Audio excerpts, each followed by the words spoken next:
Well, it's kind of cool. I have a unique perspective because David's sister actually works for me as my assistant, and she brought these to work, WJD, and showed them to me. And I thought that's kind of cool, you know. And so I started wearing it. I liked it and didn't think a whole lot about it.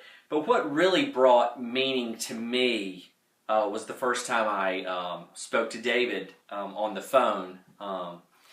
And he talked to me about it, and it really brought a whole new perspective for me, because he talked about how he created, it's kind of what Nylene shared with me, he created them to have as a witnessing tool about what Jesus did in your life, but it was that conversation that really sparked the thought about that. And I'm in full-time ministry. I came out of the homosexual lifestyle 22 years ago, and I started a ministry called Truth Mnistry back in '99, and Hope for Wholeness is our video series curriculum that we made that's being used around the country and a few countries around the world, which is a very, very small number, but that's my gig, and so I'm always doing that. I'm doing it on social media, my blog, Facebook, writing articles. Just did a news interview about an hour ago, and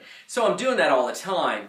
And so, when David talked about that, it's kind of a no-brainer because it's just what I always do. I'm always, people don't have to, I don't have to have this for people to ask me about my bracelet, for me to tell people about what Jesus did in my life, because that's what I do all the time. I mean, when I'm in the gym, I'm sure I did it this morning. Maybe I do it every morning. I'm constantly doing it. Like I said, I did a news interview a little bit ago.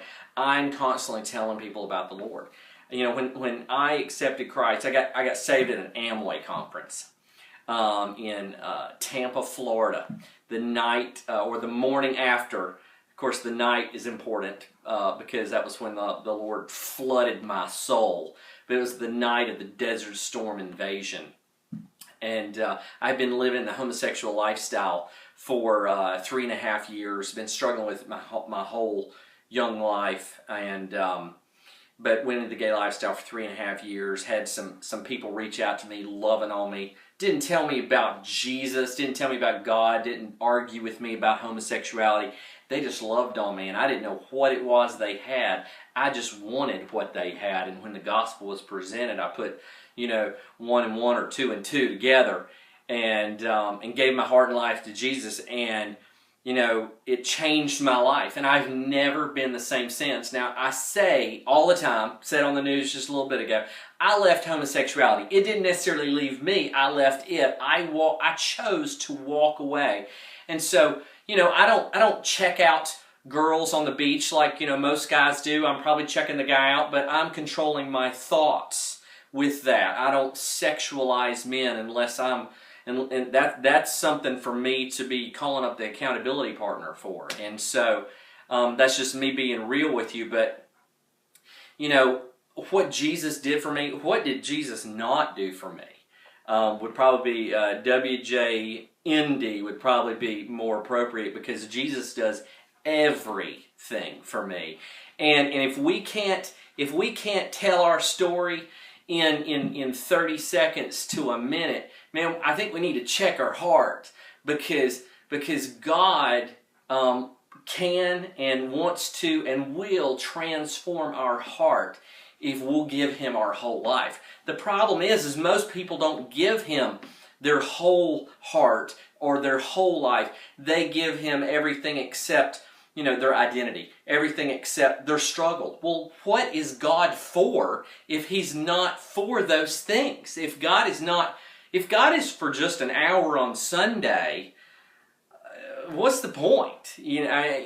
God is for the bad times. God is for the great times. God is for the sad times. And so Jesus came in and changed my heart and my life. And so, I thought when David talked to me, I thought, man, I need to get a stash of these and put them in my office, and I need to start giving these to my clients because they need to be telling Jesus, because they need to be telling their Jesus story, because and I've never told this to David. We need to have this talk, but that's what I tell people all the time.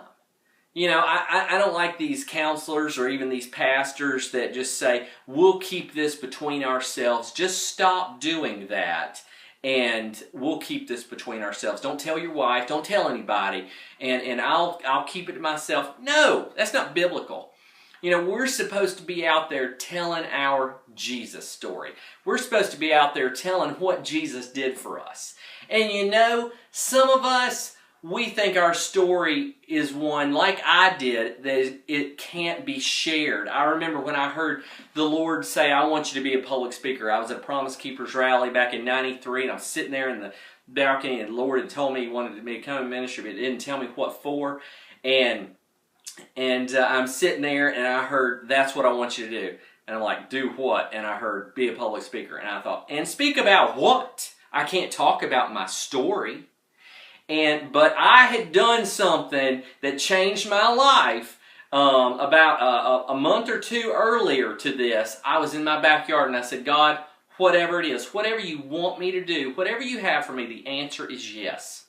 Ask me, tell me, command me. The answer is yes. And from that moment till this day, it's just like when Fox News called me up just a minute ago and wanted to interview me. The answer is yes. Because I told God the answer is yes. Now, obviously, there's sometimes I need to say no on certain things, but when there's an opportunity for me to tell my story, to be used by God, the answer is yes.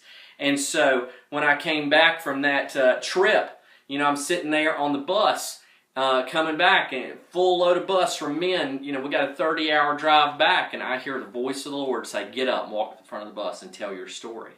I was like, no. And God's like, get up and go to the bus. Go to the front. And so I did. You know what? Changed those men's heart and lives.